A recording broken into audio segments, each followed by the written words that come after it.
Assalamu alaikum warahmatullahi wabarakatuh. Thank you, Anas Bhai, for the introduction. Alhamdulillah, we have gathered here today to learn a little bit about Islamic finance and finance as a whole. I'll try to keep it very simple. Um, Keep it closer.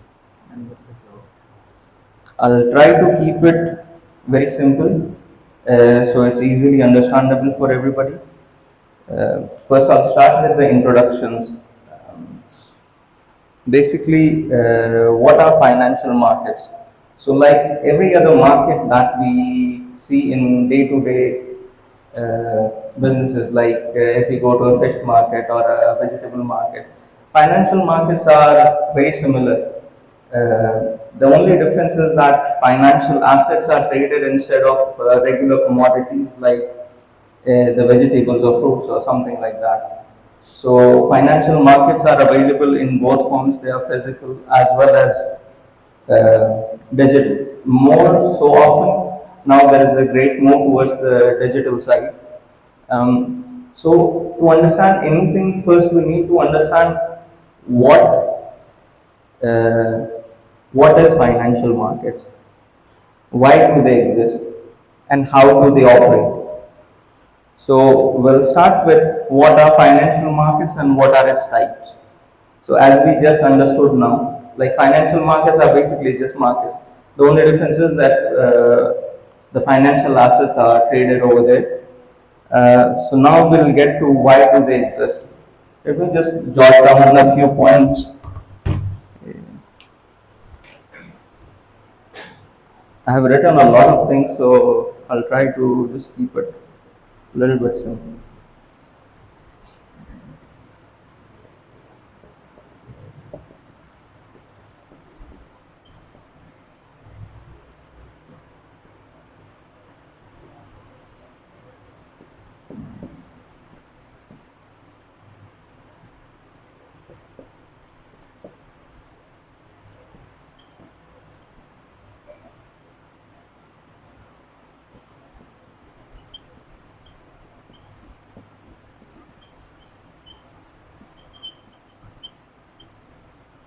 Okay, so to understand better, I have divided the financial market into types.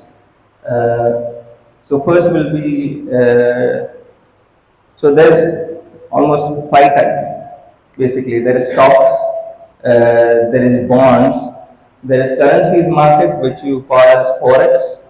There is a commodities market which is gold, silver, etc. And then there is a derivatives market. So we'll go one by one.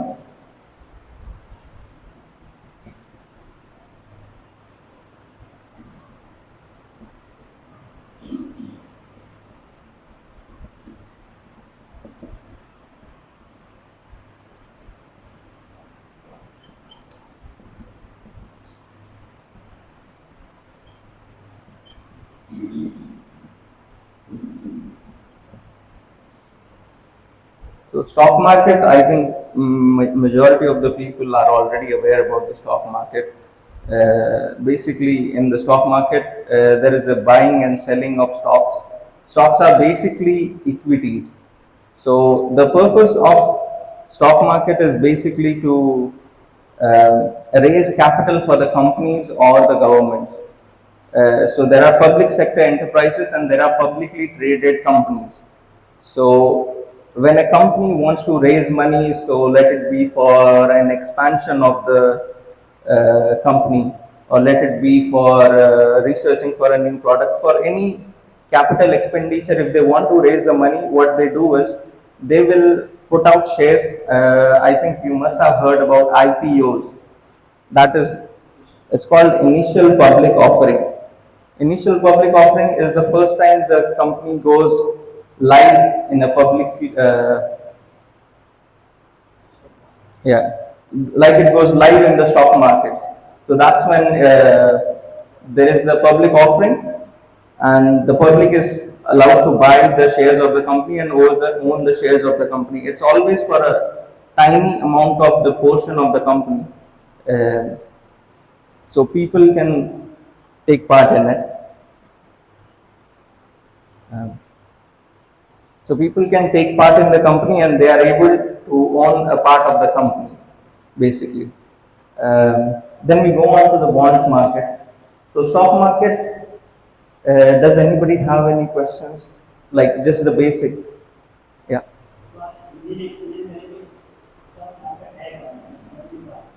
Ji okay जी जी जी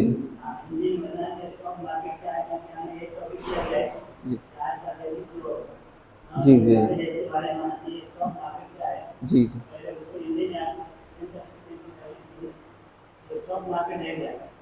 तो stock market अगर basically देखे तो अगर कोई भी कंपनी है तो अगर जैसे कि अभी जोमेटो है तो जोमेटो एक धीरे धीरे पहले क्या होता है कि एक फाउंडर होता है वो लोग खुद से पैसे रेस करते हैं इनिशियल राउंड्स में उसमें प्राइवेट जो वेंचर कैपिटलिस्ट लोग हैं जिनके पास ऑलरेडी पैसा है वो इन्वेस्ट करते हैं प्राइवेटली बट देन अगर कंपनी को बड़ा अमाउंट चाहिए कुछ उसके ऑपरेशंस बड़े करने उसको एक्सपैंड करना है कुछ भी चीज कैपिटल एक्सपेंडिचर जिसको बोलते हैं तो उसके लिए कंपनी को because they need a larger amount वो पब्लिक के पास जाते हैं उसको इनिशियल पब्लिक ऑफरिंग बोलते हैं आईपीओ जिसको आपने काफी IPO is a very common common term तो आईपीओ जब वो निकालते हैं तो देन फर्स्ट वो पब्लिकली शेयर्स अलॉट होते हैं इट्स लाइक लकी ड्रॉ तो उसमें बहुत सारे लोग पैसे डालते हैं it's not everybody does not get selected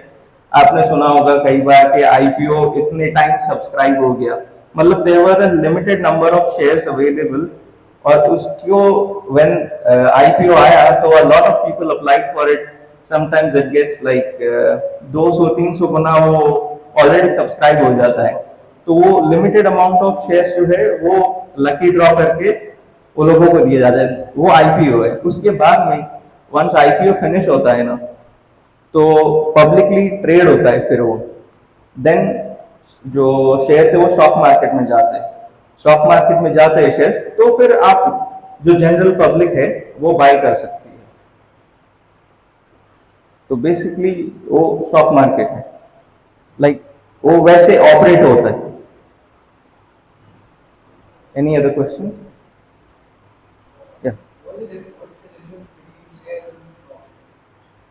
shares is stock shares is basically stock shares is equities you can call it shares you can call it equities it's basically a part ownership of the company stock जिसको बोलते हैं share जिसको बोलते हैं equity जिसको बोलते हैं वो एक ओनरशिप का वो है सर्टिफिकेट है तो जब भी आपको शेयर का कोई सर्टिफिकेट मिलता है तो इट इज बेसिकली वो बता रहा है कि आप एक पार्ट ओनर है कंपनी के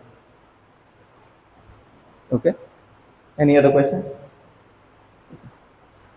अभी stock market this is very simple bond market है बॉन्ड मार्केट में क्या होता है कि जैसे गवर्नमेंट्स है अभी गवर्नमेंट को भी अपना फंडिंग देखना पड़ता है अपना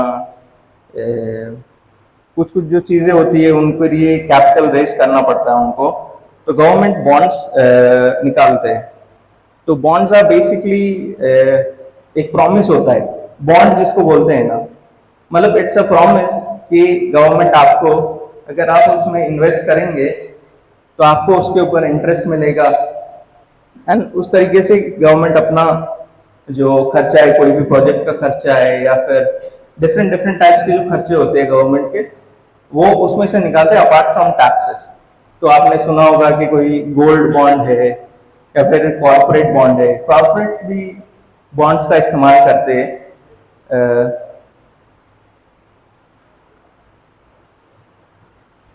या तो इसमें बॉन्ड में दो टाइप्स होते हैं दिस इज बेसिकली ए डेप्ट गवर्नमेंट के लिए डेप्ट होता है ये कर्जा तो गवर्नमेंट और कॉर्पोरेट्स दोनों ये बॉन्ड्स निकालते हैं and this is interest based उसके ऊपर जैसे 10 साल का बॉन्ड है 20 साल का बॉन्ड है तो 10-20 साल तक जब तक आपके पास वो बॉन्ड है जब तक एक्सपायर नहीं होता है तब तक जो भी बॉन्ड खरीदता है उसको पैसे मिलते रहते हैं then we go to the currencies market currencies market or forex market, foreign exchange market is basically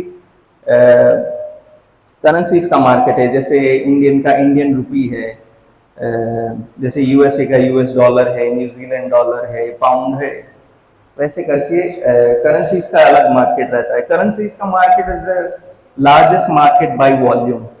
आपने जॉर्ज सोरोस का नाम सुना होगा। George Soros he is currencies का ट्रेडर है। वो he is a billionaire, he became a billionaire through currencies का trading. this is by far the largest, this is a $1 trillion market, many trillions of dollars का market है ये, and this is used to change regimes। मतलब ये market इतना बड़ा है कि ये पूरा पूरा एक जो नेशन है, पूरा पूरा कंट्री है, उसको बर्बाद कर देने का ताकत रखता है। जॉर्ज सोरोस का इंटरेस्टिंग वाकया है कि उसने the way how he made money was through currencies का मार्केट ना। तो उसने थाईलैंड है, एशिया के जो भी कंट्रीज है उनको, हिंडनबर्ग का नाम आपने सुना है राइट। हिंडनबर्ग का जो रिपोर्ट्स आता है तो उससे बहुत ज़्यादा इन्फ्लुएंस होता है। कोई भी करेंसीज जो है सब उससे बहुत ज़्यादा इन्फ्लुएंस होके उसने short selling, I'll just explain।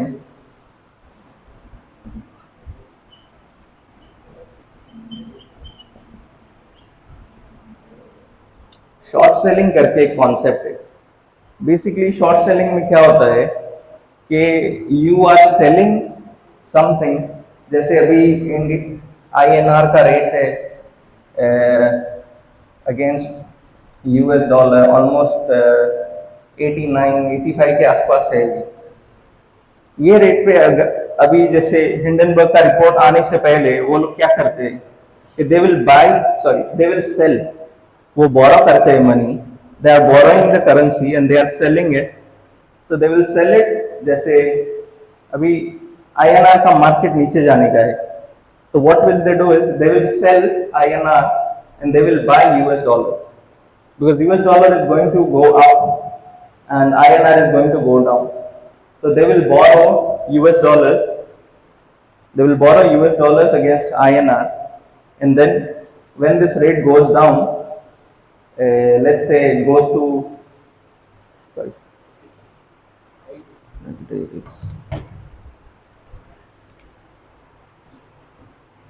so जब भी INR वीक होगा ना तो अगेंस्ट यूएस डॉलर उसका रेट ऊपर जाएगा। तो let's say it goes to 100। If it goes to 100, जब वो शॉर्ट सेलिंग करते हैं ना तो they are borrowing the money and then, जैसे मान लो कि अभी ये डस्टर है, ये अभी जैसे मान लो कि 100 रुपए का है, 100 रुपए पे मैंने आपसे 100 डस्टर बोरो किए। अभी नेक्स्ट मंथ मेरे को मालूम है कि इसका रेट 90 हो जाएगा, तो 90 पे मैं आपको बिकॉज शॉर्ट सेलिंग में कर रहा हूं ना, तो मैं आपको ये डस्टर मैं बेच दूंगा अभी 100 पे, और जब 90 पे जब ये वापस आएगा इसका रेट, तो 90 पे मैं खरीद के आपको वापस आपके 100 डस्टर दे दूंगा। अभी जैसे 100 डस्टर लिए मैंने,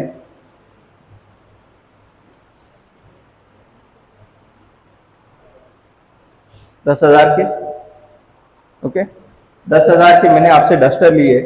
अभी मैं इसको बेच दूंगा और जब ये प्राइस होगा वापस 90 पे जब प्राइस आएगा तो आई ओनली हैव टू पे 9,000। तो जो 1,000 रुपीज जो है दैट इज माई प्रॉफिट। थोड़ा समझ में आया? थोड़ा कंफ्यूजिंग है बट इसको शॉर्ट सेलिंग कहते हैं। तो एक करेंसी के सामने दूसरा करेंसी हम बोरो करके, जॉर्ज सोरोस ने पूरा जो कंट्री है उसका इकोनॉमी पूरा फ्लैट कर दिया। That is how he became a billionaire. तो that is the currencies market. Currencies market में बेसिक, जैसे आप यहाँ से दुबई जाते हैं, यहाँ से सऊदी जाते हैं तो एक्सचेंज करते हैं ना पैसे, that is basically forex as well. Then we go to commodities का मार्केट। कमोडिटीज का मार्केट इज बेसिकली जैसे गोल्ड हो गया, सिल्वर हो गया, ऑयल हो गया,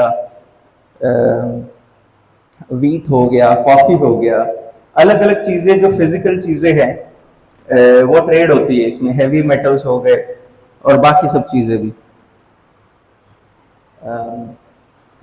इसका जो मार्केट है इंडिया में, उसका नाम है MCX। फॉर स्टॉक मार्केट का जो है वो आपको मालूम है, बॉम्बे स्टॉक एक्सचेंज करके है, और नेशनल स्टॉक एक्सचेंज। तो these are the two markets जो इंडिया में काम करते हैं। यूएस में उसका मार्केट न्यूयॉर्क स्टॉक एक्सचेंज है। बॉन्ड्स का मार्केट अलग रहता है। These are all types of, जो हम इंट्रोडक्शन में देख रहे हैं ना, कि these are all types of कि क्या होता है फाइनेंशियल मार्केट्स, अलग अलग टाइप के हैं ना। तो these are almost 5 types of markets जो मैंने यहाँ पे बताए हैं। अभी डेरिवेटिव्स का मार्केट है। डेरिवेटिव्स का मार्केट is basically not something that is real. इसका वैल्यू डिराइव किया जाता है, उसका वैल्यू ऑलरेडी होता नहीं है। यहाँ पे डेरिवेटिव्स के मार्केट में कॉन्ट्रैक्ट्स ट्रेड होते हैं। आपने अभी न्यूज में काफी सुना होगा कि बहुत सारे लोगों को ऑप्शंस में बहुत लॉस होता है, राइट। तो ऑप्शंस में जो लॉस होता है, ऑप्शंस के लिए जो पॉलिसीज जो अभी गवर्नमेंट ने जो टाइप किए हैं, तो that is from a derivatives market. Derivatives markets में ऑप्शंस होते हैं और फ्यूचर्स होता है। अभी ये दोनों में डिफरेंस क्या है? ऑप्शंस का जो मार्केट रहता है ना, उसमें you have the right to buy and sell. उसके लिए जो टर्म यूज करते हैं ऑप्शंस मार्केट में, बाय एंड सेल के लिए, बाय के लिए कॉल ऑप्शन होता है और सेल के लिए पुट ऑप्शन होता है बेसिकली। तो ऑप्शंस मार्केट में you have the right to buy, you have the right to buy something at a fixed price in a fixed amount of time.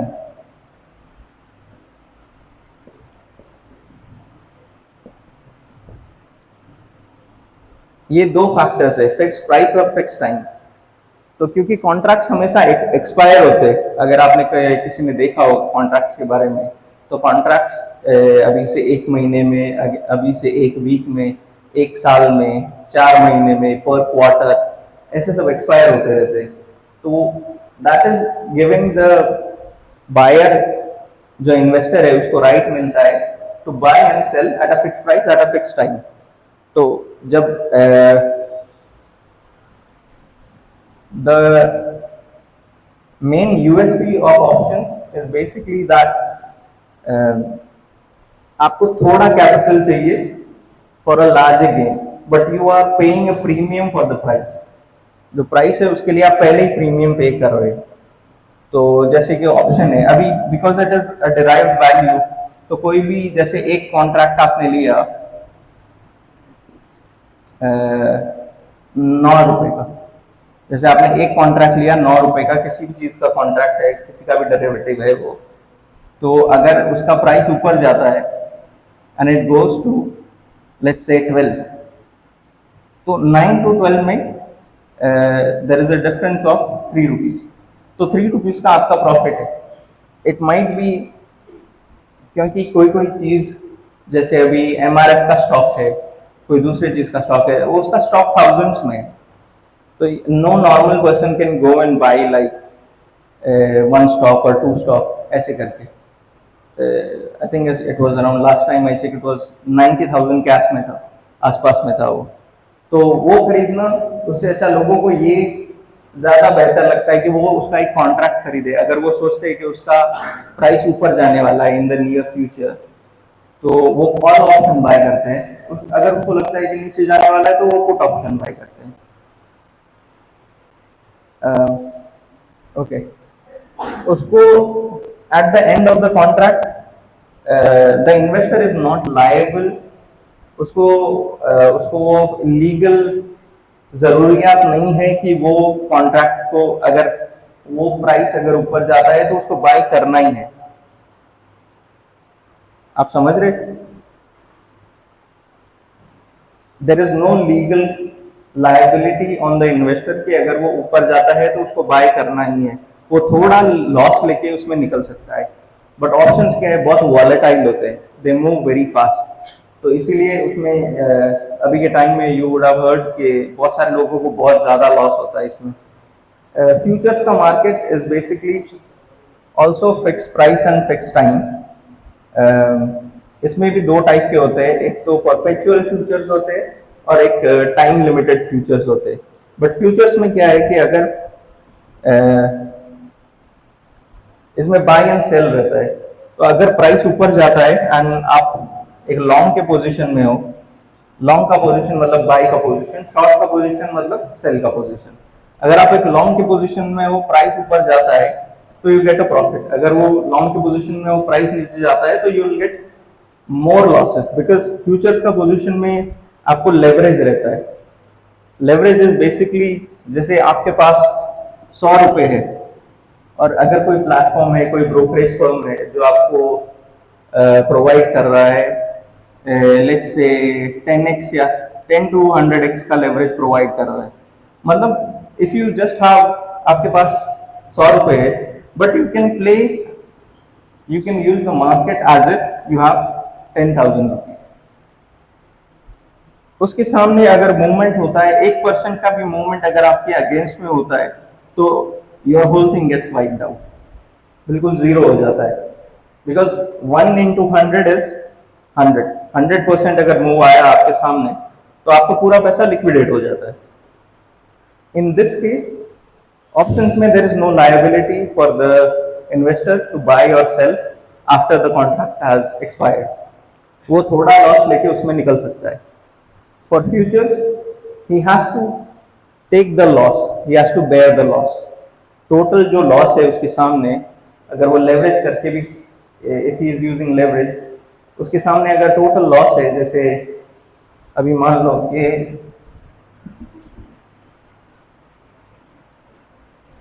for example अगर किसी चीज़ का price 100 है and I bought मेरे पास जैसे 1000 रुपए है और मैं 10x के लेवरेज पे I am using the brokerage firm और whatever it is. So 10x के लेवरेज पे अगर मैं उसको यूज करता हूँ तो I will be able to play as if I have 10,000।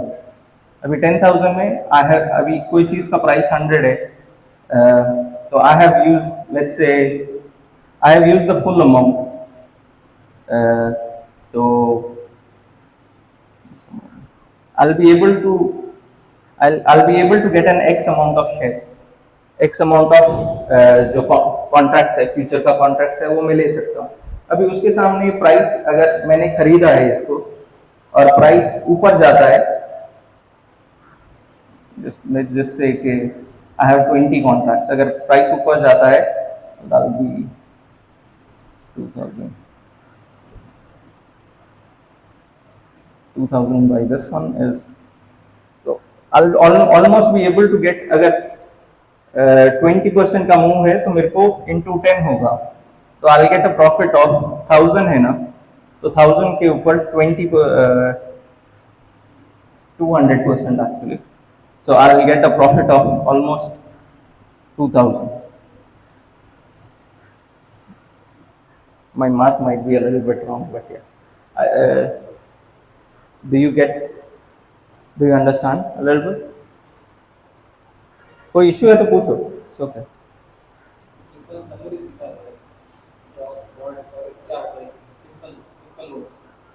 Okay.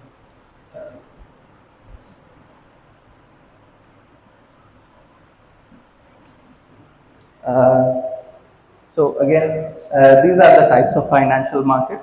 Stock markets में shares trade होते हैं, इक्विटीज जिसको बोलते हैं हम। बॉन्ड मार्केट्स में डेब्ट मतलब कर्जा जो होता है, जो गवर्नमेंट लेती है, कॉर्पोरेट्स लेते हैं, वो ट्रेड होते हैं। करेंसीज के मार्केट में फॉरेन एक्सचेंज का जैसे यूएस डॉलर है, इंडियन रुपीस है, वो सब ट्रेड होते हैं। कमोडिटीज के मार्केट में जो फिजिकल चीज़ें हैं जैसे राइस है, वीट है, मेटल्स है, गोल्ड, सिल्वर, निकल, ये सब ट्रेड होते हैं। डेरिवेटिव्स का मार्केट में it can be a derivative of anything basically, but this is a derived value of something based on the time and price. Yeah, is it clear?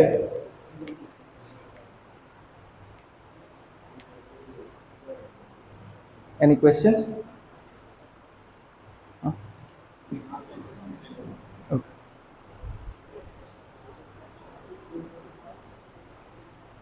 Huh? all types. Is it halal? No, no, we'll get to it. We'll get to it if it is halal or haram. Eh, What is the basic difference between options and futures? Options and futures का जो basic difference है वो वही है कि options में you can use a little bit of capital but it is very volatile and you have no liability to buy at the price. अगर price ऊपर नीचे जाता है, जो डेरिवेटिव है उसका प्राइस ऊपर नीचे जाता है, जो ओरिजिनल कमोडिटी है ना उसके ऊपर बेस्ड होता है, क्योंकि उससे वैल्यू डिराइव करते हैं उसका, उससे वैल्यू डिराइव करते हैं। तो जो कमोडिटी का जो प्राइस है, जैसे अभी कोई भी ले लो, जैसे एमआरएफ का स्टॉक है, वो ऊपर गया तो you don't have to buy that MRF का स्टॉक। हाँ, पूरा स्टॉक नहीं खरीदना है आपको। यूजेस यूजेस नहीं, वो पार्ट भी नहीं होता है। Derivatives is you don't get anything. It's just basically कि आप, it's basically like gambling basically, because there is no real value derive from it. उससे कोई रियल वैल्यू पैदा नहीं होता है, आप स्टॉक नहीं खरीद रहे हो। मीनवाइल जो फ्यूचर्स का है कॉन्ट्रैक्ट, फ्यूचर्स में आप, बिकॉज आप लेवरेज यूज कर रहे हो ना, तो you are able to buy, अगर लार्जर क्वांटिटी का भी अगर शेयर है तो आप खरीद पाते हो फ्यूचर्स के कॉन्ट्रैक्ट में। और उसमें लायबिलिटी रहता है इन्वेस्टर को कि उसको बाद में खरीदना पड़ेगा। अगर उसका वैल्यू नीचे जाता है तो भी उसको लॉस में खरीदना पड़ेगा उसको, मतलब जो उसका जो पोर्टफोलियो है उसमें लॉस दिखाएगा वो। क्लियर?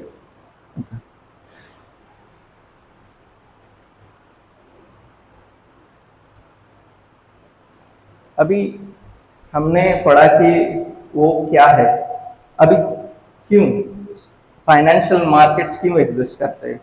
तो बेसिकली उसके कुछ सिंपल से रीज़न है, जैसे कि फाइनेंशियल इंस्टीट्यूशंस है एक, तो एक हम जैसे आम लोग हैं, वो लोगों को अगर वेल्थ जनरेट करना है, कोई भी चीज़ को खरीदना बेचना, उसको ट्रेडिंग बोलते हैं बेसिकली। कोई भी चीज़ हो सकता है, आपने ये कैमरा खरीदा, कैमरा खरीद के बेचा, उसको भी ट्रेडिंग बोलते हैं। तो उसको फाइनेंशियल मार्केट्स के एसेट्स को ट्रेड करना और उससे वेल्थ जनरेट करना, वो उसका फर्स्ट वो है कि वो क्यों एग्जिस्ट करते हैं, उसका नीड क्या है। तो to generate wealth for institutions and regular retail का जो इन्वेस्टर है उनके लिए। सेकेंड इज, जो हमने पढ़ा स्टॉक्स में कि कंपनीज के लिए पैसे रेज करना, तो कैपिटल रेज करने के लिए, that is the second point.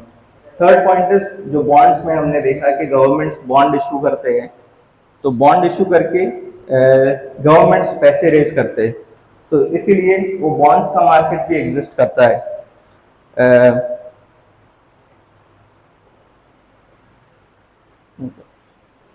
These are basically जो सिंपल लेमन टर्म्स में, एकदम सिंपली जो उसका रीजन क्या है एग्जिस्टेंस का, वो है। अभी how do they work, basically आज हम जस्ट स्टॉक मार्केट और म्यूचुअल फंड्स को हम डिस्कस करेंगे। We are not going to discuss the other once.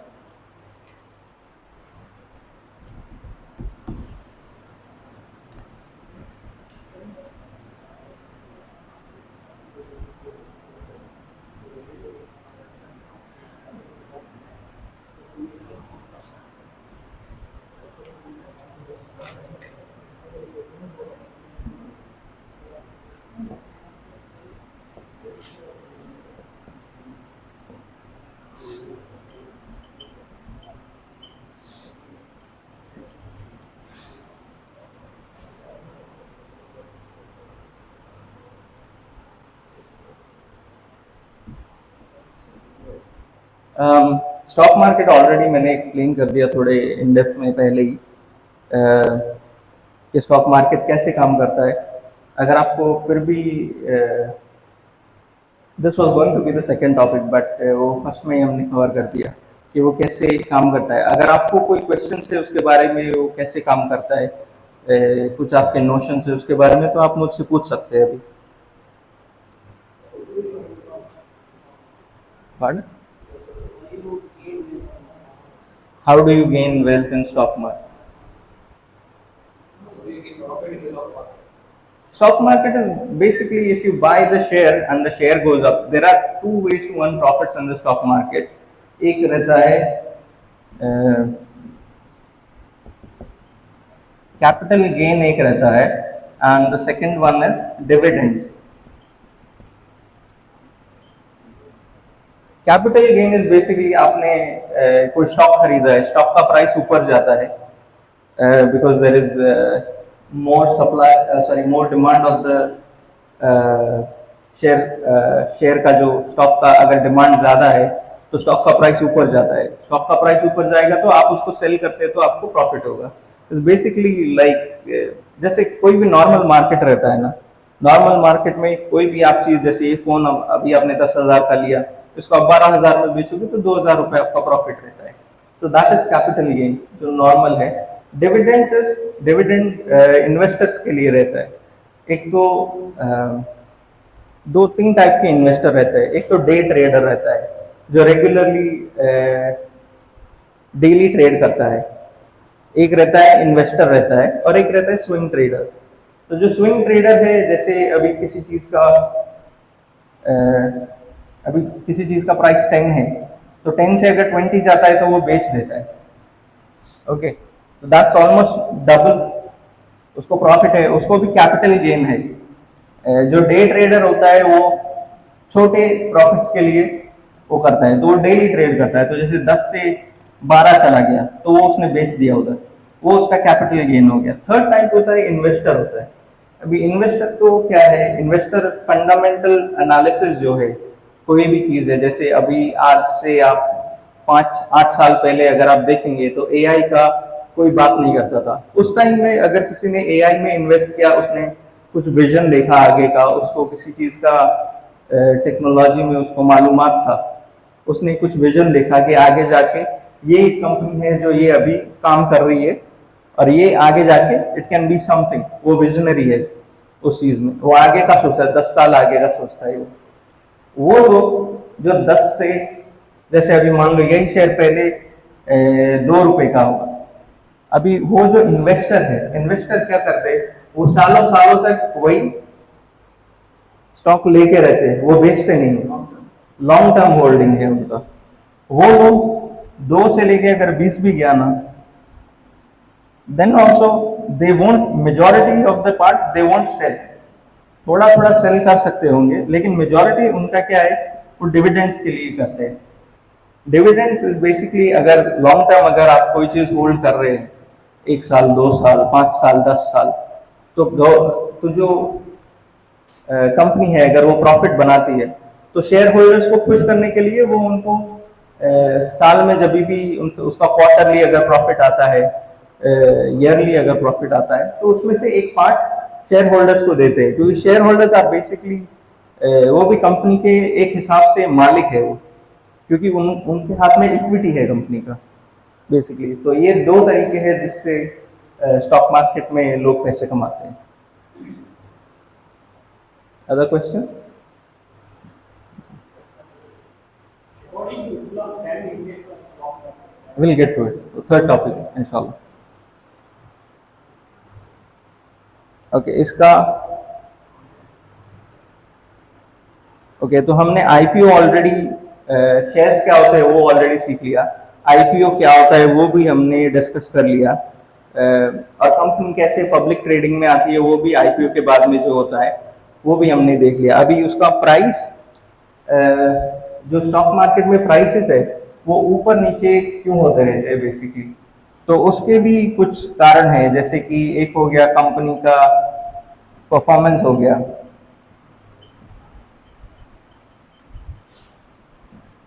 दूसरा हो गया जैसे अचानक से कभी कभी आप देखते हैं कि कोई स्टॉक अचानक से बहुत ऊपर चला जाता है, अचानक से बहुत नीचे चला जाता है. वो होता है कोई बार न्यूज़ की वजह से होता है. तो न्यूज़ अगर कोई कंपनी के फेवर में है या फिर अगेंस्ट में है तो उससे होता है. तीसरा एक चीज़ है कि कोई गवर्नमेंट का पॉलिसी आता है जो कंपनी को फेवर करता है, तो उसकी वजह से भी प्राइस ऊपर नीचे होता रहता है. बट ये जो 3 चीज़ें हैं ये रेगुलरली नहीं होते. रेगुलर मार्केट्स में जो बेसिक इकोनॉमिक्स का रूल है कोई भी चीज़ के लिए इकोनॉमिक्स का एक रूल है प्राइस के लिए। बेसिकली अगर दो चीज़ें होती है, एक चीज़ होती है डिमांड होती है और एक होती है सप्लाई। ये इकोनॉमिक्स का बेसिक रूल है, ये हर चीज़ पे अप्लाई करता है। अगर डिमांड किसी चीज़ का ज़्यादा है और सप्लाई कम है तो प्राइस ऊपर जाता है। अगर डिमांड किसी चीज़ का कम है और सप्लाई ज़्यादा है तो प्राइस विल गो डाउन। तो दिस इज बेसिकली, अगर कोई भी आपको जैसे मालूम होगा, जैसे बड़े बड़े हेज फंड होते हैं, बड़ी बड़ी जो कंपनीज होती है जो फाइनेंशियल मार्केट्स में इन्वेस्ट करते हैं बेसिकली, तो वो लोग हमारे जैसे नॉर्मल इंसान 1 लाख 10 लाख ज़्यादा से ज़्यादा 1 करोड़ रुपए लगाएगा उसमें, वो लोगों के 100 करोड़ रुपए होते हैं उस मार्केट में। तो उनकी वजह से जो डिमांड एंड सप्लाई है उनको ऑलरेडी मालूम रहता है कि दे ऑलरेडी हैव इंफॉर्मेशन कि आगे गवर्नमेंट का पॉलिसी क्या आने वाला है, क्या कुछ होने वाला है। तो वो लोग उस हिसाब से, अगर जैसे प्राइस बहुत नीचे है तो वो बाई इधर करते हैं, बाकी लोग बाई करेंगे इधर, हम लोग बाई करते एक बार ऊपर चले जाता है उसके बाद में। तो यहाँ पे जब उसका डिमांड बिल्कुल लो था, क्योंकि प्राइस एकदम लो जा रहा है, लोगों को मालूम है इसका प्राइस गिर रहा है, बट उस टाइम पे जब उसका डिमांड बिल्कुल जीरो था तभी वो लोग सप्लाई को उठा लेते हैं, and this causes the price to move upwards.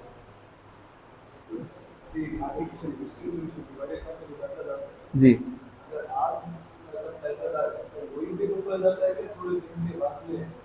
उसमें बेसिकली कोई भी अगर कंपनी पैसा डालती है ना, तो दे डोंट, हमारे जैसे 1 लाख रुपए डालने हैं किसी में तो हमने एक बार में डाल दी, वो लोग वैसा नहीं करते, वो पार्ट्स में डालते हैं। तो जैसे अगर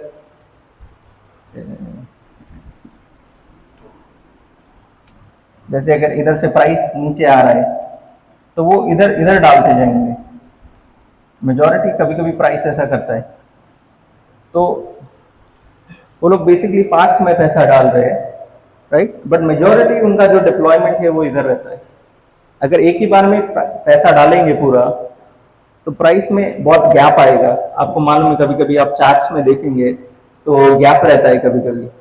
जैसे अभी वीकेंड है, सैटरडे संडे को ट्रेडिंग नहीं होता है, markets close, stock markets basically close रहते हैं।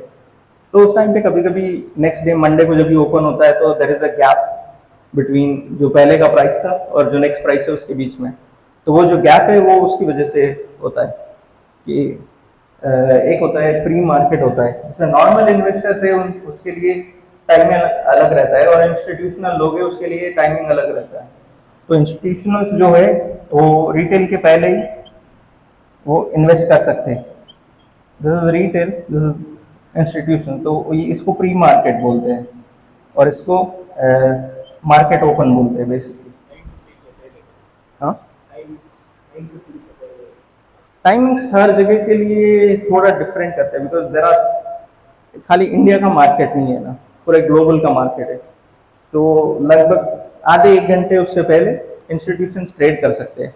उसकी वजह से जब भी कभी कभी प्राइस में मूवमेंट थोड़ा ज़्यादा होता है तो वो गैप अप गैप डाउन वो दिखता है वैसे। हाँ, hedge fund is basically private investors का पैसा लेके professional team is working, and professional team उस पैसे को मैनेज करते हैं, वो उनको इन्वेस्ट करते हैं as basically an institution. Institutional trading जिसको बोलते हैं ना, उसमें हेज फंड होते हैं, उसमें वेंचर कैपिटलिस्ट होते हैं, और उसमें प्राइवेट इक्विटी भी होती है। Private equity is not professionally manage, venture capital और हेज फंड दोनों प्रोफेशनली मैनेज होते हैं। Yes,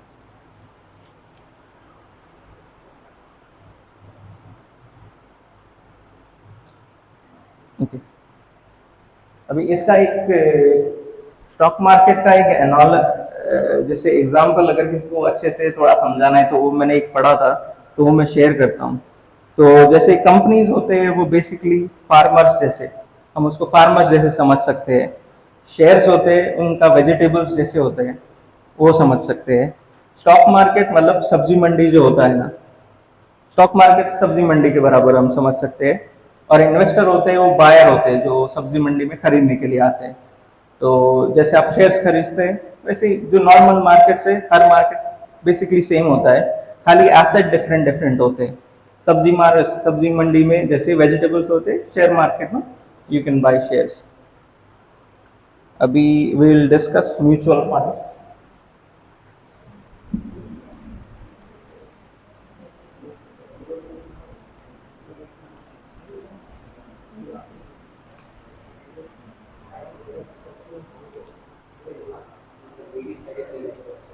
Yeah. Do you have any questions? No. अभी pardon? No question? Okay.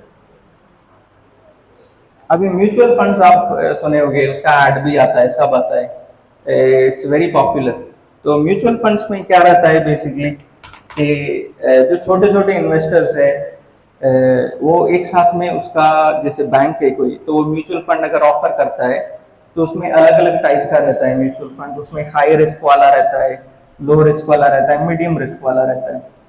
तो वो तीन टाइप्स के जो फंड्स होते हैं, एक हाई रिस्क वाला है उसमें स्टॉक्स रहते हैं, मीडियम रिस्क वाला रहता है उसमें स्टॉक्स प्लस बॉन्ड्स रहते हैं, और जो लो रिस्क वाला रहता है उसमें इंडेक्स फंड रहता है। इंडेक्स फंड इज बेसिकली, आपने निफ्टी का नाम सुना होगा, तो Nifty is basically an index. वो 50 कंपनीज का जो डेटा है, उनके प्राइसेस है, उनका मूवमेंट है, उनको डिराइव करके वो एक इंडेक्स बनाया जाता है। तो वो बहुत स्लोली मूव करता है, तो जैसे जैसे इकोनॉमी अप डाउन होता है वो उसको हेज करने के लिए इंडेक्स फंड का यूज करते हैं। अभी ये तीन टाइप का म्यूचुअल फंड्स है। अभी म्यूचुअल फंड्स में जैसे अभी हमने डिस्कस किया ना कि छोटे छोटे जो इन्वेस्टर्स है वो SIP डालते हैं। SIP भी बहुत एक कॉमन टर्म है जो आपने सुना होगा। SIP is basically systemic investment plan. तो SIP आपने सुना होगा कि 100 रुपए से SIP चालू होता है, म्यूचुअल फंड में डालो, 100 रुपए भी डालो, तो ये रेगुलरली हर महीने महीने लोग डालते हैं SIP, सिस्टेमिक इन्वेस्टमेंट प्लान। अभी उसका एक USP ये है, जो यूनिक सेलिंग पॉइंट होता है किसी भी चीज़ का, तो म्यूचुअल फंड्स का यूनिक सेलिंग पॉइंट ये है कि इट्स वेरी इजी। जो छोटे छोटे लोग हैं, जैसे हेज फंड में बड़े इन्वेस्टर्स पैसा इन्वेस्ट करते हैं और वो प्रोफेशनली मैनेज होता है, उसी तरीके से म्यूचुअल फंड्स प्रोफेशनली मैनेज होते हैं, लेकिन रिटेल के लिए, जो रिटेल इन्वेस्टर है उनके लिए। तो वो उसका एक खास बात है कि वो लोगों को अट्रैक्ट करता है, क्योंकि अगर नॉर्मल एक इंसान जाएगा जिसको कोई नॉलेज नहीं है किसी भी चीज़ का फाइनेंस के दुनिया में, तो अगर जाएगा स्टॉक कोई लेगा और स्टॉक ऊपर नीचे गया, उसमें उसका लॉस हो सकता है बहुत ज़्यादा।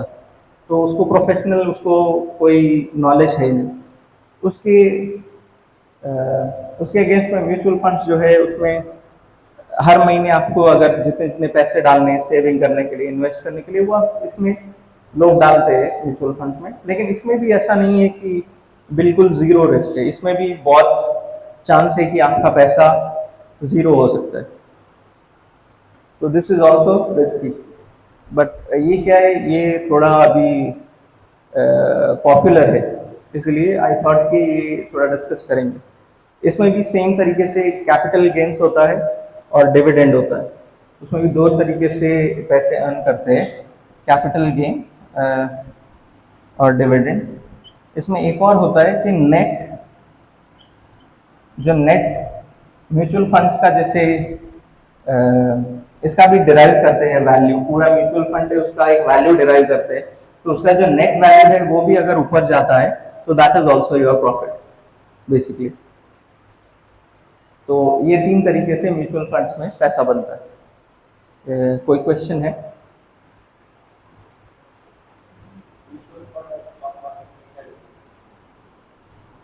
Stock market is basically both are doing the same thing, but stock market में खाली स्टॉक्स है, खाली इक्विटीज है, खाली शेयर्स है। इसमें जो बैंक्स होते हैं they can also invest in bonds and index funds.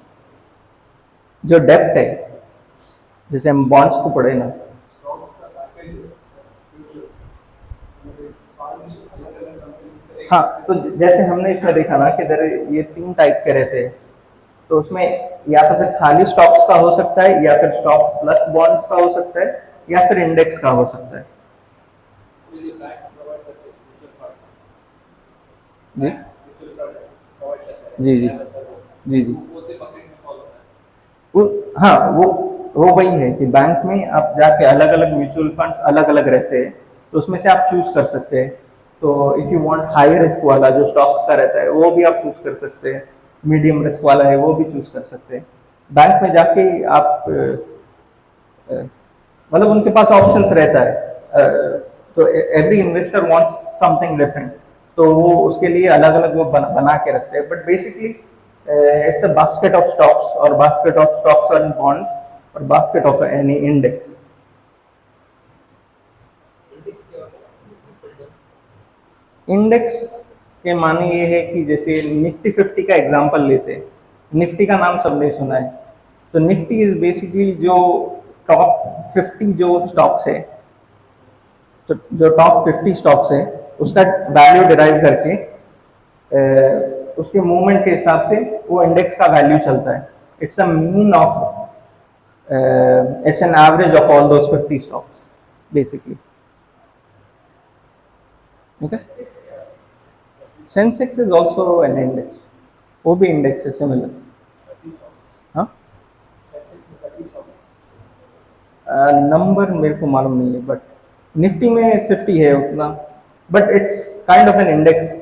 वो इंडेक्स में ही फॉल करता है, इंडेक्स के कैटेगरी में। अभी ओके, म्यूचुअल फंड्स के बारे में किसी को कोई और क्वेश्चन है? नो लो रिस्क की no, it is not low risk. जैसा मैंने बोला, अगेन 3 टाइप्स ऑफ रिस्क है इसमें भी, but because it is professionally manage, लोगों को लगता है कि वो लो रिस्क है, बट वो लो रिस्क नहीं है। उसमें भी there is a high chance कि और बिकॉज स्टॉक्स का मूवमेंट है, वो लोग nobody can predict it.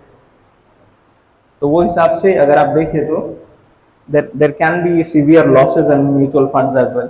इसलिए वो म्यूचुअल फंड्स का कभी भी आप ऐड देखे होंगे तो उसमें बोलता है वो लास्ट में वो वार्निंग देता है ना कि subject to loss and everything.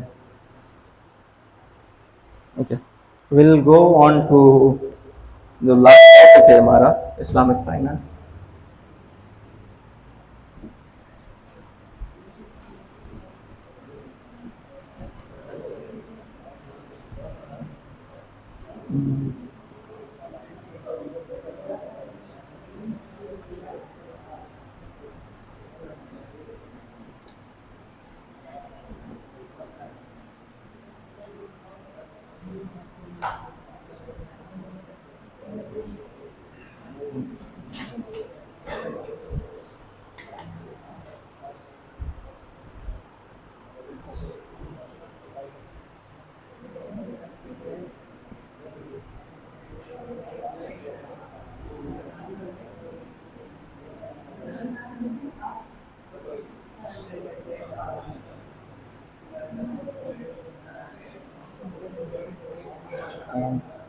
Okay, so financial markets में भी जैसे अभी Islamic finance is going up at a very rapid pace.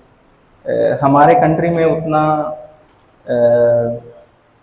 Innovation नहीं है उस चीज़ में, लेकिन अगर आप एशियन कंट्रीज देखिए, जैसे कि मलेशिया है, इंडोनेशिया है, सिंगापुर है, वहाँ पे Islamic finance is available very nicely. I don't know Saudi और यूएई का मुझे मालूम नहीं, but I have an idea of the Islamic finance field in Malaysia and Indonesia. अभी उस चीज़ में अगर हम, जैसे अभी आप लोग पूछ रहे थे कि स्टॉक्स में इन्वेस्ट कर सकते हैं नहीं कर सकते हैं, म्यूचुअल फंड्स में इन्वेस्ट करना है नहीं करना है, तो उसमें मैं कोई आई एम नॉट अ स्कॉलर, मैं कोई स्कॉलर नहीं हूँ, बट कुछ जो चंद चीज़ें हैं जो आपको ध्यान में रखना चाहिए। बिकॉज ये क्या है ना कि हमारा जो दीन है वो हमारे लिए सब कुछ है। उसमें कुछ कुछ जो शरिया के मुताबिक फिक जो है उसके मुताबिक कुछ कुछ चीज़ें हैं जो हमको बताई गई है जो फॉलो करनी है, और कुछ कुछ चीज़ें हैं जो हमको अवॉइड करना चाहिए। मैं कोई स्कॉलर नहीं हूँ, मेरा कोई I don't have the credentials, but जो थोड़ा मेरे को जो नॉलेज है उस हिसाब से मैं आपको बताता हूँ। बाद में आप अपना जो रिसर्च है प्लीज़ अपना रिसर्च करें, अल्लाह वाला। ठीक है। कुछ जो चीज़ें हैं जो डिफरेंशिएट आपको हेल्प कर सकती है डिफरेंशिएट करने में कि कोई इन्वेस्टमेंट हलाल है या हराम है, उस हिसाब से जो फर्स्ट जो वेरी कॉमन एक चीज़ है वो है कि उसमें इंटरेस्ट नहीं होना चाहिए। रिबा जो है वो नहीं होना चाहिए उसमें। Riba is basically interest, interest लेना इंटरेस्ट देना दोनों चीज़ें भी हराम है, स्ट्रिक्टली क्लियरली मेंशन्ड है कि वो दोनों हराम है। तो वो हमको ध्यान रखना है कि जो भी हम कंपनी में किसी में भी इन्वेस्ट करते हैं उसमें कोई भी बिजनेस भी है, अगर अगर मान लें आप किसी आपके कोई दोस्त है उसके पास में आप पार्टनरशिप में जा रहे हैं, लेकिन उसका फर्म है वो लोन पे चल रहा है, उसका डेप्ट लेट से 33% से ज़्यादा है, तो वो कुछ चीज़ें हैं जो हमको ध्यान रखना चाहिए। अगर वो कोई वैसा बिजनेस है जो लोन में है जो इंटरेस्ट पे कर रहा है बैंक को, तो उसमें it's a no no basically. तो एक रिबा नहीं होना चाहिए। This is the very first and very important point कि रिबा बिल्कुल यू शुड अवॉइड। एक चीज़ होता है कि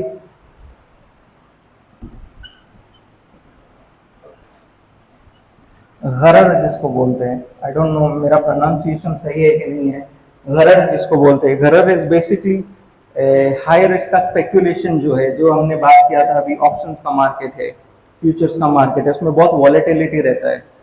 तो वॉलेटिलिटी के टाइम पे कुछ कुछ लोग हैं उनको कोई चीज़ का नॉलेज नहीं है, फिर भी वो ऑप्शंस में जाते हैं, कोई भी स्टॉक खरीदते हैं, तो प्राइस का मूवमेंट अप डाउन कभी कभी बहुत ज़्यादा हो सकता है।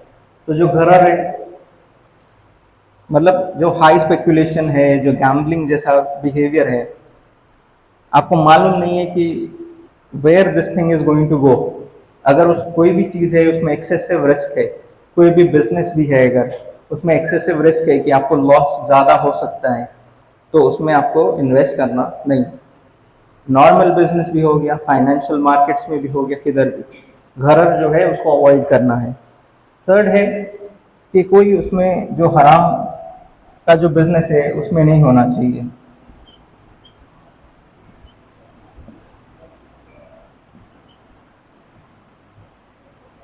जो हराम के बिजनेस है जैसे पोर्क हो गया, अल्कोहल हो गया, ड्रग्स हो गया, गैम्बलिंग हो गया, आजकल बहुत सारे बेटिंग एप्स है वो हो गए, तो वैसी कोई चीज़ में आपको इन्वेस्ट करना नहीं है।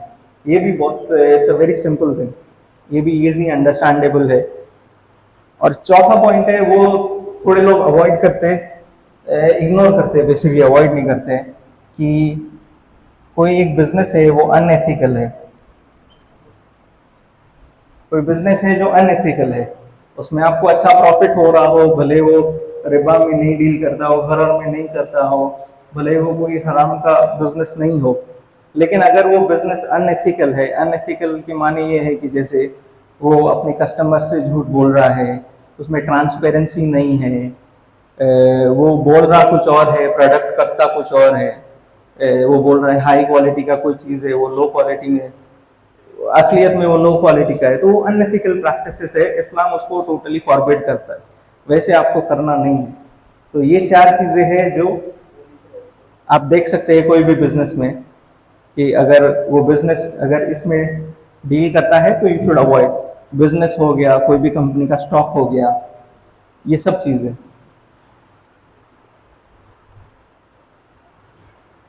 ओके,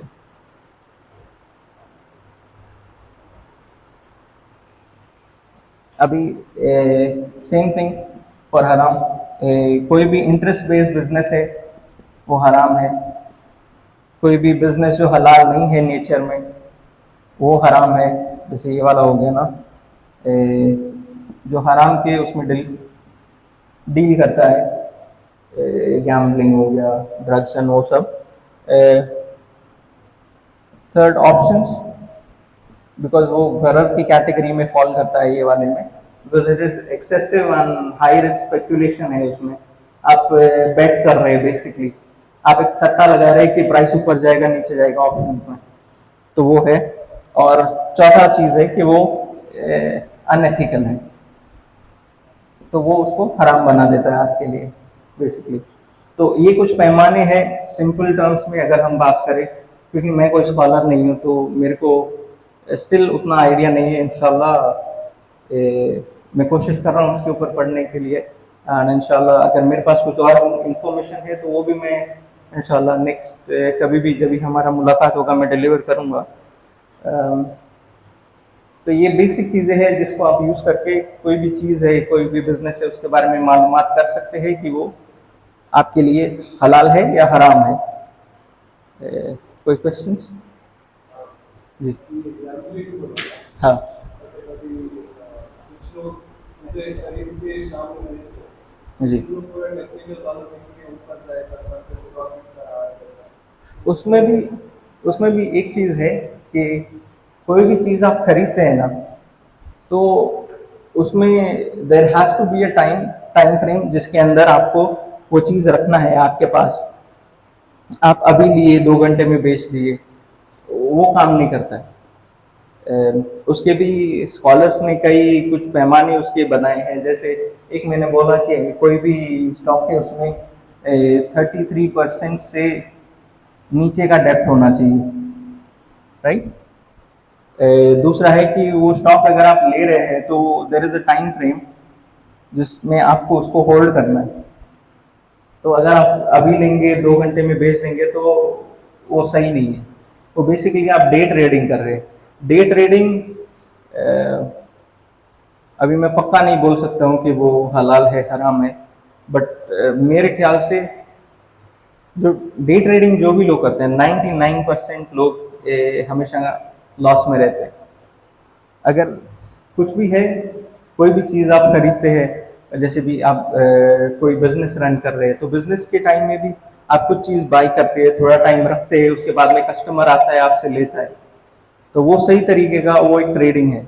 सिमिलर वे इसमें भी आपके पास जो स्टॉक है उसका स्टॉक का सर्टिफिकेट है वो सब होना चाहिए, then you can sell it.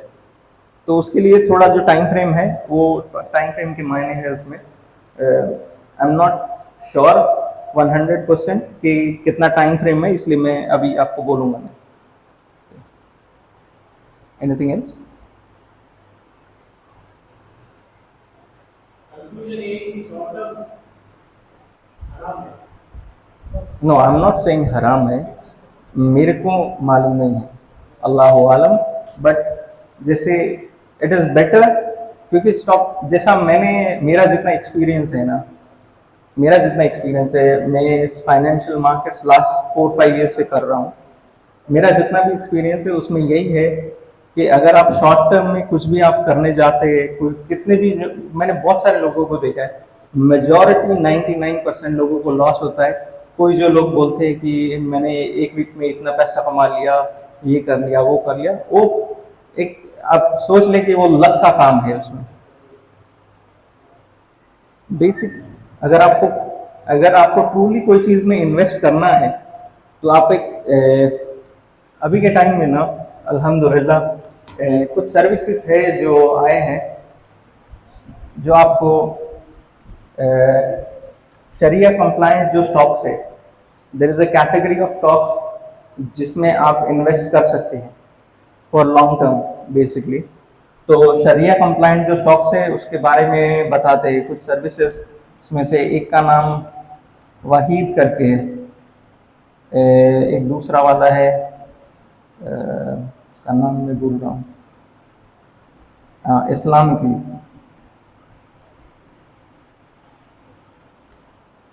ये 2 सर्विसेज के बारे में मेरे को मालूम है। इसमें जो उलामा है जो इस फील्ड में एक्सपर्टीज रखते हैं वो लोग रिपोर्ट बनाते हैं हर एक कंपनीज पे, और उनको अगर वो शरिया कंप्लायंट है या नहीं है उसका वो सर्टिफिकेट देते हैं बेसिकली। तो ये 2 ऐप्स है बेसिकली, ऐप्स है वेबसाइट्स है जिनको आप एक्सेस कर सकते हैं। बट स्टिल मैं रिकमेंड करूँगा अभी एट दिस एज, आप लोग अभी बहुत यंग है, आई थिंक बेटर थिंग ये सब करने से बेटर है अभी के टाइम में when there is a lot of technical थोड़ा, क्योंकि स्कॉलर्स का ओपिनियंस डिफरेंट है उस चीज़ के बारे में, तो वो चीज़ आप अवॉइड करें बेसिकली। अगर आपको कुछ करना है तो basically I would suggest you to skill up. कोई भी चीज़ है जैसे कंप्यूटर्स है, पहले आप कोई स्किल में आप महारत हासिल करिए, उसके बाद में all of these things, these are all things that you should do passively, ये आपको एक्टिवली नहीं करना है। एट अ सर्टेन पॉइंट जब आप फाइनेंशियली स्टेबल है, आपके पास थोड़ा टाइम है और करने के लिए, then if you want to invest then you can go for शरिया कंप्लायंट स्टॉक्स। बट अभी के टाइम में I would not suggest anybody, because इसका बहुत एक साइकोलॉजिकल टोल है जो एक इन्वेस्टर को पे करना पड़ता है। स्टार्टिंग में लोगों को लगता है कि बहुत इजी है, बहुत इजी है, लेकिन it's one of the hardest jobs. और कोई क्वेश्चन?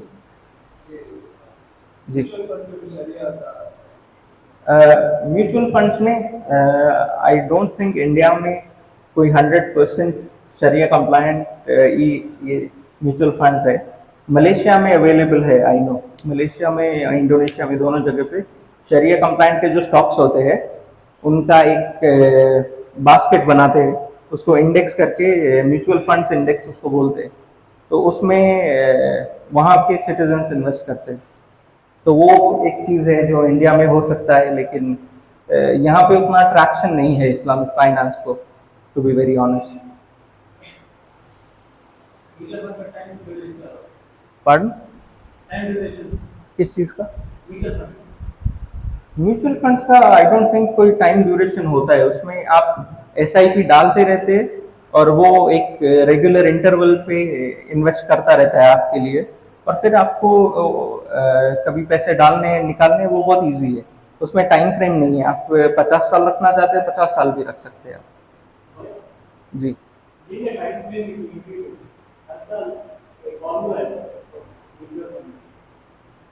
आई नो आइडिया, सॉरी।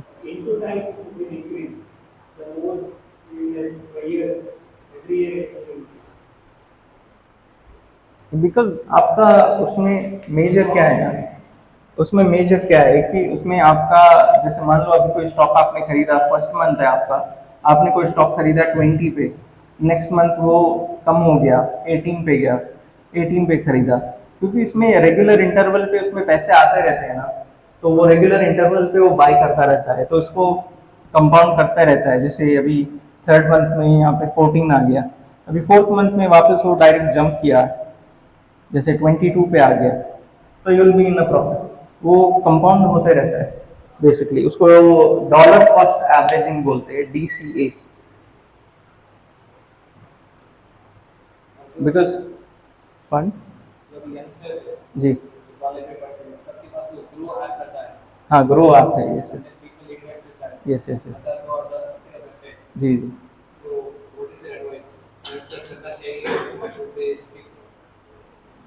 आई थिंक सी देखो, ग्रो ऐप में है, आई डोंट थिंक इंडिया में उतने शरिया कंप्लाइंट कंपनीज है, टू बी वेरी ऑनेस्ट। सबका डेप्ट रहता है, सबका डेप्ट रेशियो जो हमने अभी बोला था कि 33% से अगर ज़्यादा है डेप्ट का रेशियो, तो that is not allowed. And other जो कंपनीज हैं हमको मालूमात नहीं है, क्योंकि इंडिया में उतना रेगुलेशन स्ट्रिक्ट नहीं है, और शरिया कंप्लाइंट कौन सा कंपनी है, अगर ग्रो ऐप उसमें इन्वेस्ट कर रहा है नहीं कर रहा है, ग्रो ऐप के पास अलग से कोई हलाल इंडेक्स फंड नहीं है, तो वो सब चीज़ के हिसाब से आई don't think anybody should invest in those things. At least जब तक यहाँ पे इंडिया में जो उलामा है जो इस फील्ड के एक्सपर्टीज़ रखते हैं, वो आगे आके अगर कुछ इस्लामिक फाइनेंस में काम करेंगे, कुछ जैसे आपने बोला वो ग्रो ऐप करके है, वैसा ये वहीद और इस्लामिकली ये ऐप्स है, लेकिन इसमें मेजॉरिटी ऑफ जो स्टॉक्स जो है वो बाहर के स्टॉक्स रहते हैं, जो मुस्लिम कंट्रीज़ है, सऊदी अरेबिया हो गया, मलेशिया हो गया, सिंगापुर, ये सब जगह के स्टॉक्स रहते हैं। इंडिया के स्टॉक्स आई डोंट थिंक है। जैसे जोमेटो कंपनी हाँ, वो खराब बिजनेस थी, उस पे इन्वेस्ट कर सकते हैं क्या?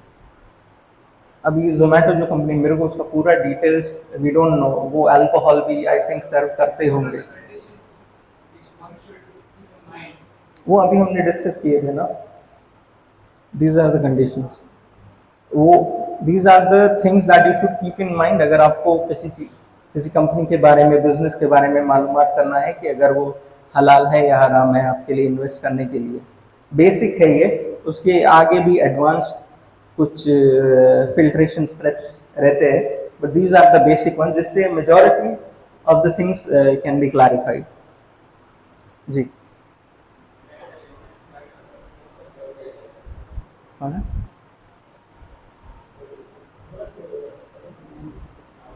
इसलिए बहुत सारे स्टॉक में हाँ इन्वेस्ट करना है, जी। तो ये बहुत सारा ब्रोकरेज है, तो ये हमें बताइए, जो यूज नहीं है। जैसे मैंने अभी बोला कि इंडिया में शरिया कंप्लाइंट कोई स्टॉक है नहीं है, उसका सर्टिफिकेशन नहीं है अभी हमारे पास। तो आई डोंट थिंक कि अगर आप इंडिया में कोई स्टॉक्स में इन्वेस्ट करना चाहते हैं तो वो is good at the moment, जब तक उलमा। Not to invest. हाँ, Not to invest. Better not to invest, yes इंशाल्लाह। जी, करेंसी ट्रेडिंग जहाँ तक मैंने रिसर्च किया है, इट इज़ नॉट हलाल, बिकॉज उससे कोई वैल्यू आउटपुट नहीं हो रहा है। उससे कोई वैल्यू आउटपुट नहीं हो रहा है, वो कोई फिजिकल चीज़ नहीं है जो आप खरीद रहे हैं, बेच रहे हैं। एंड अनदर थिंग इज कि वो डिजिटली हो रहा है, आपके पास पैसा पूरा नहीं आ रहा है हाथ में, आपको कोई फिजिकली चीज़ आना चाहिए ना, वो नहीं आ रहा है आपके पास। तो इसीलिए it is better not to do it. हाँ, बॉन्ड्स इज डेप्ट बेस्ड ना, कर्जे पे है और कर्जे पे इंटरेस्ट रहता है, तो उस हिसाब से we can not invest in that. The only thing that we can properly invest is शरिया कंप्लाइंट जो स्टॉक्स है, उसी पे हम इन्वेस्ट कर सकते हैं। कमोडिटीज जैसे गोल्ड हो गया, गोल्ड और सिल्वर आप खरीद सकते हैं, but it has to be in a physical form. आप डिजिटल फॉर्म में करेंगे, दैट्स बिकॉज आपके पास फिजिकल प्रोडक्ट नहीं आ रहा है ना, तो you should not do it. What is cryptocurrency? वो इन सब इधर क्रिप्टो करेंसी बेसिकली अभी देर उसमें ट्रैक्शन है, जो गवर्नमेंट्स है, इंस्टीट्यूशंस है, वो उसको बाय कर रहे हैं। क्रिप्टो करेंसी इज बेसिकली एक पेमेंट का जरिया है। It's like a currency, crypto currency है, it's a digital currency, it's not backed. वो जैसे पहले के टाइम में ना क्या होता था कि जैसे यूएस डॉलर है, इंडियन रुपीज है, उसके पीछे बैकिंग रहता था कि उसके सामने उतना गोल्ड होना चाहिए गवर्नमेंट के पास में, अगर उसको कुछ प्रिंट करना है वो हिसाब से उसके पास गोल्ड होना चाहिए। क्रिप्टो करेंसी में क्या है कि देयर इज डिजिटल माइनिंग। तो जैसे आपने सुना होगा कि लोग माइनिंग करते हैं क्रिप्टो करेंसी के लिए, तो उसमें ब्लॉकचेन के ब्लॉक्स रहते हैं। वो ब्लॉकचेन में जैसे हमारे अर्थ पे जैसे लोग डिग करते हैं गोल्ड के लिए, डिगिंग करते हैं, माइनिंग करते हैं ना, वही हिसाब से उसमें भी ब्लॉक्स रहते हैं। तो उस ब्लॉक्स को माइनर्स माइन करते हैं और उससे बिटकॉइन निकलते हैं। तो बिटकॉइन का एक लिमिटेड अमाउंट ऑफ सप्लाई है। अभी कुछ सप्लाई ऑलरेडी मार्केट में आ चुका है, सर्कुलेशन में है। कुछ सप्लाई है, जैसे गोल्ड है, गोल्ड भी अभी कितना गोल्ड नीचे ज़मीन में है we don't know, but bitcoin का ये है कि there is a limited amount of supply, और वो जो ब्लॉक्स है उसमें है करके। तो धीरे धीरे जैसे जैसे अभी जैसे गोल्ड है तो गोल्ड का माइनिंग होता है, तो पहले इजी था, पहले गोल्ड बहुत इजीली माइनिंग करते थे तो मिल जाता था। अभी डिफिकल्ट हो रहा है धीरे धीरे धीरे धीरे। तो वही हिसाब से वो माइनिंग भी, बिटकॉइन का माइनिंग है, वो धीरे धीरे जैसे जैसे ब्लॉक्स वो यूज अप होता है, जैसे जैसे सप्लाई कम हो रहा है ना, जो ब्लॉकचेन में सप्लाई है, वो जैसे जैसे कम हो रहा है उसका वैल्यू वैसे वैसे बढ़ रहा है, वो हिसाब से। क्रिप्टो करेंसी इज ऑल्सो, उसमें भी टेक्निकल थोड़ी डिफिकल्टीज है, उसमें भी उलमा के हिसाब से थोड़ा, हाँ हाँ वो वॉलेटाइल है, उसके लिए वो गरर जो बोलते हैं ना, उस हिसाब से उसको अवॉइड करना है। Any other question sister?